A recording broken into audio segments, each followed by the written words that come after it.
Salutations, chers amis. Après une petite pause, nous sommes de nouveau ici pour poursuivre notre série sur les croyances fondamentales de l'Église adventiste du 7e jour. Comme l'indique notre première croyance fondamentale, nous croyons que les Saintes Écritures, l'Ancien et le Nouveau Testament, sont la parole de Dieu écrite, donnée par inspiration divine. Elles sont la norme du caractère, le critère d'expérience, le révélateur irrévocable des doctrines et le récit digne de confiance des interventions de Dieu dans l'histoire.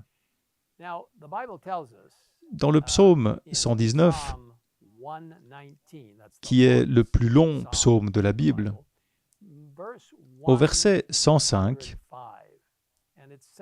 la Bible dit « Ta lampe est une lampe à mes pieds et une lumière sur mon sentier. » Et c'est sur la parole de Dieu, la Bible, que sont basées toutes nos croyances fondamentales. Aujourd'hui, nous allons aborder la croyance fondamentale numéro 19, la loi de Dieu. Qu'est-ce que la loi de Dieu? S'agit-il simplement d'un ensemble de règles arbitraires créées par quelqu'un qui souhaite nous contrôler? Ou pourrait-il s'agir de règles de vie conçues pour nous apporter joie et bonheur? La plupart des gens connaissent l'histoire de Moïse montant sur le mont Sinaï et qui reçoit les 10 commandements écrits par la main de Dieu sur 2 tables de pierre. Ces commandements étaient si importants qu'avant de les écrire, Dieu les a énoncés de vive voix à toute la nation d'Israël, leur rappelant qu'il est l'Éternel, ton Dieu, qui t'a fait sortir d'Égypte, de la maison d'esclavage. Et pourtant, la loi de Dieu existait bien avant d'être écrite sur les tables de pierre. En fait, elle existe depuis l'éternité et elle est une transcription du caractère d'amour de Dieu. En résumé, les 4 premiers commandements décrivent comment nous montrons notre amour à Dieu. Numéro 1, tu n'auras pas d'autre Dieu devant moi. Numéro 2, tu ne te feras pas d'idole. Numéro 3, tu n'utiliseras pas le nom de l'Éternel, ton Dieu, à la légère. Et le numéro 4, un beau commandement, souviens-toi de faire du sabbat un jour saint. Et les 6 commandements suivants décrivent comment nous montrons notre amour à nos semblables. Numéro 5, honore ton père et ta mère. Numéro 6, tu ne commettras pas de meurtre. Numéro 7, tu ne commettras pas d'adultère.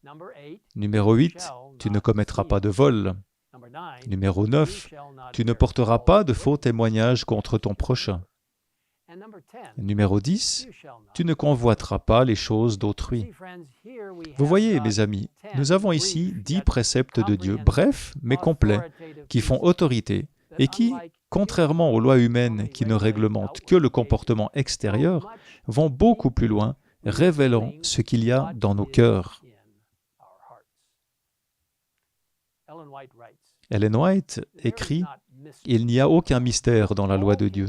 Tous peuvent comprendre les grandes vérités qu'elle renferme. L'intelligence la plus faible peut en saisir les règles.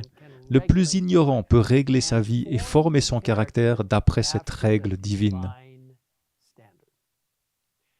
La croyance fondamentale numéro 19 des adventistes du 7e jour décrit la loi de Dieu comme suit. Les grands principes de la loi de Dieu sont contenus dans les 10 commandements et manifestés dans la vie du Christ. Ils expriment l'amour, la volonté et les desseins de Dieu concernant la conduite et les relations humaines et sont impératifs pour tous les êtres humains de tous les temps. Ces préceptes constituent le fondement de l'alliance contenue par Dieu avec son peuple et la norme de son jugement. Agissant par le Saint-Esprit, la loi démasque le péché et fait éprouver le besoin d'un sauveur. Le salut procède entièrement de la grâce et non des œuvres, mais ses fruits se traduisent par l'obéissance aux commandements de Dieu. Celle-ci favorise le développement du caractère chrétien et produit un sentiment de bien-être. C'est une manifestation de notre amour pour le Seigneur et de notre intérêt pour nos semblables. L'obéissance qui vient de la foi révèle la puissance du Christ qui transforme les vies et renforce ainsi le témoignage du chrétien. Vous voyez, mes amis, alors que 1 Jean 3 au verset 4 déclare que tous ceux qui pratiquent le péché violent la loi, et que Romains 3 au verset 23 nous dit que tous ont péché et sont privés de la gloire de Dieu, la loi de Dieu met en évidence notre besoin d'un sauveur. Un sauveur qui, par son sang, nous justifie, par son esprit, nous sanctifie, nous donnant le pouvoir d'observer ses commandements par sa puissance. Nous l'aimons parce qu'il nous a aimés le premier, lit-on dans 1 Jean 4 au verset 19. Dans Jean 14 verset 15, Jésus nous dit « Si vous m'aimez, respectez mes commandements ». Et le bien-aimé apôtre Jean nous assure que ces commandements ne représentent pas un fardeau.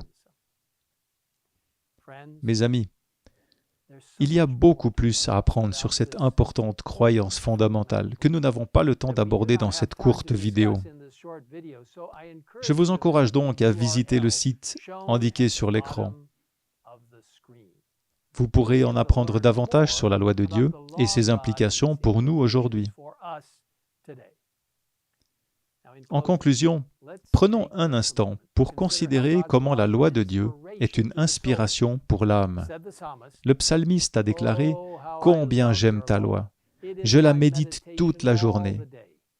J'aime tes commandements plus que l'or fin. Même lorsque la détresse et l'angoisse se sont emparées de moi, tes commandements font mon plaisir. » Vous voyez, mes amis, Dieu a donné sa loi pour accorder aux gens d'abondantes bénédictions et pour les amener à une relation salvatrice avec lui. Remercions-le pour le don incroyable qu'il nous offre par son pouvoir de justification et de sanctification, tel qu'il est révélé dans sa loi d'amour éternel. Prions ensemble. Père Céleste, nous venons te remercier pour la loi éternelle qui dure à jamais, qui a été écrite sur des tables de pierre et que nous avons aujourd'hui dans nos Bibles, pour nous rappeler ce que la vie devrait être alors que nous nous abandonnons dans tes bras. Merci pour la puissance de justification du Christ. Merci pour la puissance de sanctification du Seigneur et du Saint-Esprit.